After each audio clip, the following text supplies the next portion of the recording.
श्री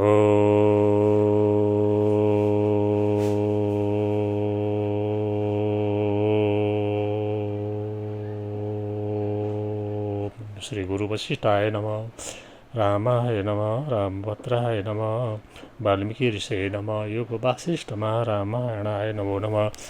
समादरणीय श्रोतृवृन्द, भगवत चिन्तक, योग साधक तथा साधिकाजीहरू, यहाँहरूलाई योग वासिष्ठमा रामायणको उत्पत्ति प्रकरणमा भएको एउटा प्रसङ्ग छ, महत्त्वपूर्ण प्रसङ्ग छ। त्यो कर्कटी नामको राक्षसीको जुन प्रसङ्ग छ, त्यो प्रसङ्गको विषयमा मैले यहाँलाई कथा प्रसङ्गहरू भलिभाँति बताएँ। र 81 सर्गमा भएका 100 भन्दा बढी श्लोक भएको त्यो ठुलो सर्ग थियो। त्यही सर्गमा राजा र मन्त्रीले दिएका 72 प्रश्नको उत्तरहरू त्यसैमा सन्निहित थिए। ती उत्तरहरू प्रायः वेदका उत्तरहरू हुन् र अवर्णनीय उत्तरहरू, जुन वर्णन गर्न नसकिने तत्त्वको वर्णन गर्ने प्रयास भएको छ, जसलाई मैले 15 पेज भएको थियो त्यो मैले अनुवाद गर्दाखेरि त्यो यहाँहरूलाई सम्पूर्ण पढेर मैले सुनाइसकेँ। यहाँले त्यसलाई स्लो गरेर स्लो मोसनमा अथवा दोहोऱ्याइ पढ्ने गर्नुभयो भने वास्तविक रूपमा योग वासिष्ठको सार कुरो नै त्यसमा बताएको छ र त्यो बुझ्न सक्नुहुनेछ। यसरी राजा र चाहिँ मन्त्रीको प्रश्न उत्तर सुनिसकेपछि 82 सर्गमा के बताएको छ भने वशिष्ठ भन्नु छ, यदि राजमुखात् श्रुता कर्कटी वन मर्कटी अबुध पदान्तम सम झौ मत्सरचापलम झौ मत्सरचापलम सीता समरसा शुद्धा जस्नैव शशिमण्डलाद् विवेक कणिकां श्रुता भवतो हृदयादियम भनेर राक्षसले के भन्छ त भने, तपाईँको मुखारविन्दबाट मैले सुनेका उत्तरहरूको कारणले गर्दा म विवेकवान भएकी छु, जगत पूज्या बन्ने प्रयासमा छु, तर वास्तवमा म त्यो हुन सकेकी छैन। मैले ठुलो सत्सङ्ग आज यहाँ तपाईँहरूको मुखबाट पाएँ। जसरी घोर अन्धकारमा चन्द्रमा उदाएर सम्पूर्ण रातलाई प्रकाशमय बनाउँछ, त्यस्तै गरी राजन तपाईँको उत्तरबाट म धेरै धेरै खुसी भएकी छु र म अब यतैबाट तपस्या गर्न जान्छु। धेरै लामो तपस्या मैले गरेँ र तपस्या गर्न म जानेछु र त्यो तपस्या गर्न जाँदाखेरि मैले अब हिंसाको बाटो मैले छोडेको छु। म हिंसा प्रयास गर्ने छैन र मैले अनाथ पशुहरूलाई मार्ने छैन र अनाथ जीवहरूको हत्या पनि गर्ने छैन भनेर यसरी राजा र मन्त्रीसँग चाहिँ विदा हुने प्रयास गर्दाखेरि बाणमेव करो त्यद्यः प्रवृत्य वित्तथम प्रभो सत्यमेव न किञ्चिद्धि हिंसनीय मया धुना। मैले सत्य नै बोलिरहेको छु। अब मैले हिंसनीय मया अधुना मया अहिंसनीय, मैले हिंसा गर्नु नै छैन भनेर भनेपछि अनि राजाले भने, तिमी कसरी बाँच्छौ त? तिमीलाई खानु पर्दैन भनेपछि अब म जसरी हुन्छ म बाँच्छु। राजाले भने, अनि यदि म मनुष्य होइन कसरी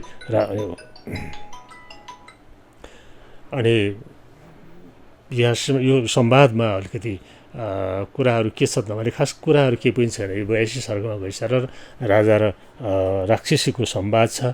राक्षसीले म धेरै कुराहरू अब गर्दिनँ, म हिंसा गर्दिनँ भनेपछि त्यहाँबाट 6 महिनाको लागि तपस्या गर्न जान्छु भनेर ऊ गई र अनि राजाले भने, ठिक छ, त्यसो भए तपस्या गरेर फर्किसकेपछि म तिमीलाई के गर्नेछु त भने एउटा श्लोकमा वाचन गर्दछु। ततो दुष्कृति नश्चौरा बध्यान शत सहस्र स मण्डलेभ्य समानिधम यदि तुभ्यम शुभोजनम कान्तारूपरित्यज्य गृहीत्वा राक्षसं वपु मृत्युदो दण दिनुर् भने यसरी उसले कान्तारूप अर्थात् दिनमा चाहिँ कान्तारूप अर्थात् सुन्दर रूप बन्ने, रातमा चाहिँ राक्षस रूप बन्ने। राजाले के भने मेरा राज्यमा भएका जुन जति पनि चोर डाकाहरू छन्, जसलाई मैले मृत्युदण्ड दिनुपर्ने हुन्छन्, तिनलाई लिएर आएर तिम्रो अगाडि राखिदिन्छु, त्यही नै तिम्रो आहारा हुनेछ भनेर बताएको प्रसङ्ग छ यो 82 श्लोकमा।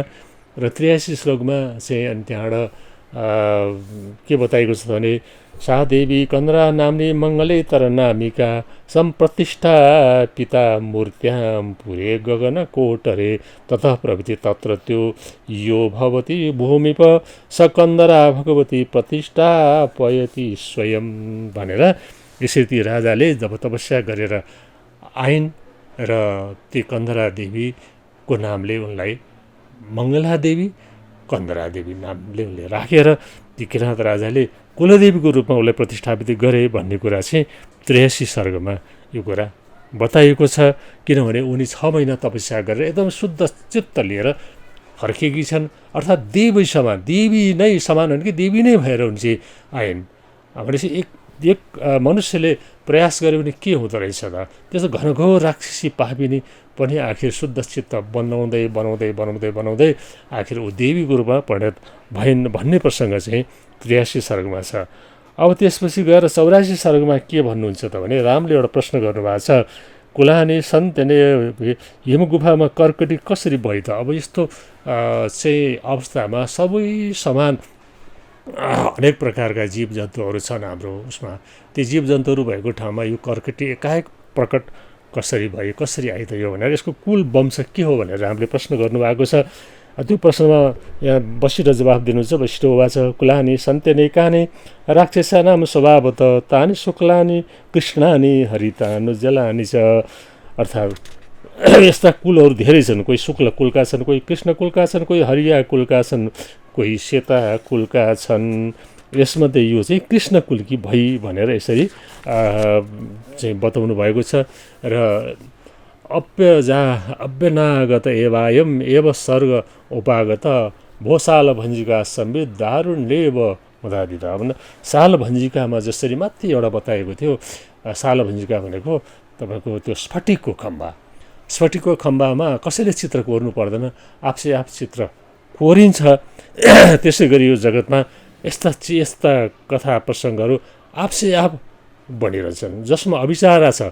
अविचारात कुतो भेदो नैतयो रूपबद्ध्यते यथा कुतश्चित् उदित सविचारेण नश्यति भनेर यहाँ वशिष्ठले के भन्नुभयो भने अविचारवाला व्यक्तिको लागि जो जगत जहाँ पनि उत्पत्ति हुन्छ, जहाँ पनि छ, जस्तो पनि छ, सब कुरा छ, यदि पटक पटक उदय भइरहेको हुन्छ, जो विचार गर्छ वास्तवमा सबै कुरा समाप्त हुन्छ। विचार गर्ने मान्छेहरूको लागि केही पनि हुँदैन। ब्राह्मण सर्वमुत्पन्नम सर्वम ब्रह्मैव मेति छ। अर्थात् ब्रह्मबाट सबै उत्पन्न भएको देखिन्छ, वास्तवमा सबै नै ब्रह्ममा गएर सन्निहित भएको छ। वास्तव यथार्थमा हेर्ने हो भने केही उत्पत्ति भएकै पनि होइन, विचारबाट हेर्ने हो भने उत्पत्ति भएकै पनि होइन, त्यहाँ गएर विलय केही भएको पनि होइन हेरी।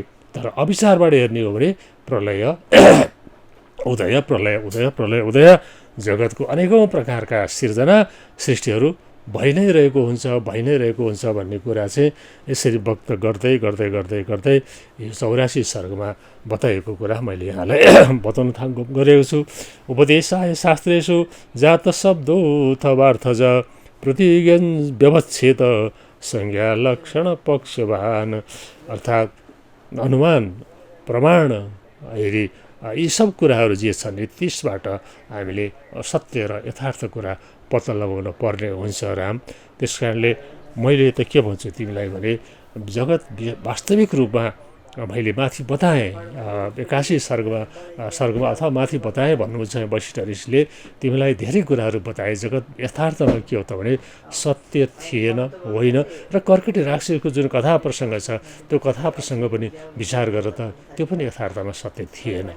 किन सत्य थिएन भने विचार गर्दाखेरि हेर त त्यो स्वतः उत्पन्न भएको, त्यो स्वतः प्रस्तुत भएको समुद्रको एउटा छाल समान हो।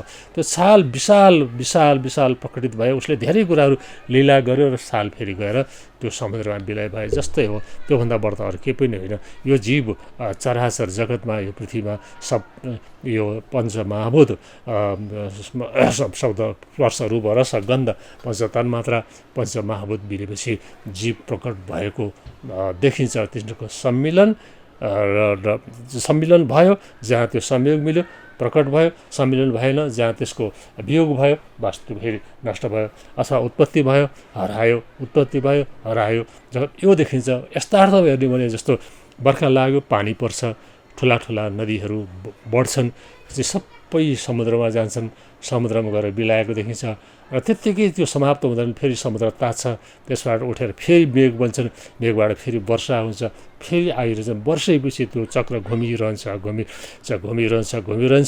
यो जगतको सृष्टि पनि यसरी आइरहन्छ गइरहन्छ नित्य चलिरहन्छ यो पृथ्वीको उत्पत्ति पनि भइरहन्छ नाश भइरहन्छ हुन्छ सूर्यको उत्पत्ति भइरहन्छ नाश हुन्छ यो कल्पौँसम्म बितिरहेको हुन्छ आकाश ब्रह्माण्ड पूर्ण आकाश ब्रह्माण्ड चिदात्मा परमात्मा परमेश्वर बाहेक अरू केही पनि छँदै छैन त्यो किनभने यस्तो शान्त दृष्टिले यथार्थ दृष्टिले विचार गरेर हेर त वास्तवमा के देखिन्छ सबैलाई समान दृष्टिले हेर्ने गरेर त हामी व्यक्तिपरक भएर हेर्छौँ बौद्ध दर्शनमा एउटा कुरा छ ध्यान दृष्टिले हेर्दाखेरि व्यक्तिपरक भएर हेर्दाखेरि त्यो व्यक्तिमा हरेक कुराहरू देख्न पुगिन्छ यदि व्यक्तिपरक नभएर सर्वव्यापक सबैतिर समान दृष्टि लिएर हेर्दा त वास्तवमा के छ सबै शून्य हो एउटा घरको छतमा बसेर सडकको छेउमा भएको घरको छतमा बसेर सडकमा हिँडेका मान्छेहरू हेर त कोही आइरहेछन् कोही गइरहेछन् कोही आइरहेछन् कोही गइरहेछन्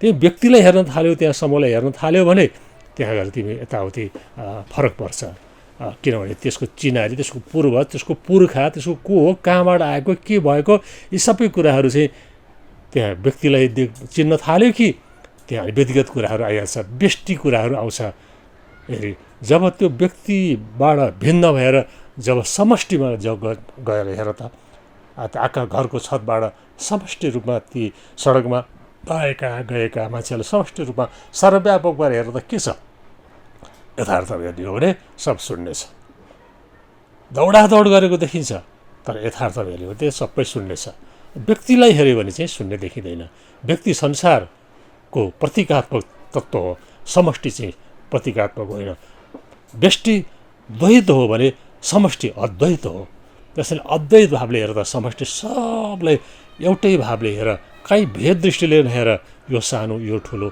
यो यस्तो यो जाति यो यस्तो वर्णको यो धर्मको यो ब्राह्मण यो क्षेत्री यो वैश्य यी सब कुरा नाना भेद दृष्टिले जब हेर्न थाल्छौँ बस त्यसपछि व्यष्टिमा हामी फस्छौँ द्वैतमा हामी फस्छौँ र वास्तवमा हाम्रो यो जगतले माया संसारभित्र हामी डुबे हुन्छ तर यसले समष्टिगत रूपमा हेर्ने र सर्वव्यापक रूपमा हेर्ने हो भने मात्र चिद आत्मा परमात्मा चित्त तत्त्वभन्दा बाहेक अरू के पनि देखिँदैन त्यसैले त्यसरी हेर्न जरुरी छ भनेर वशिष्ठले राम्रै बताउनु भएको जुन 84 सर्गसम्मको प्रसङ्ग छ वास्तवमा मनोमनन निर्माणम मात्र मेरो जगतत्रयम सर्वमोत्सर्य शान्तात्मा स्वात्मन्येव निवत्स्यसि भनेर यसरी सम्पूर्णलाई छोडेर आत्मामा मात्र बस्छौ भने बस सबै कल्याण हुन्छ भन्ने कुरा गर्दै 84 सर्गसम्मलाई यही समाप्त भएको छ र यो कर्कटी राक्षसको जुन कथा प्रसङ्ग पनि यही समाप्त भएको छ अब अर्को भिडियोमा यहाँलाई फेरि अर्कै कथा प्रसङ्गहरूबाट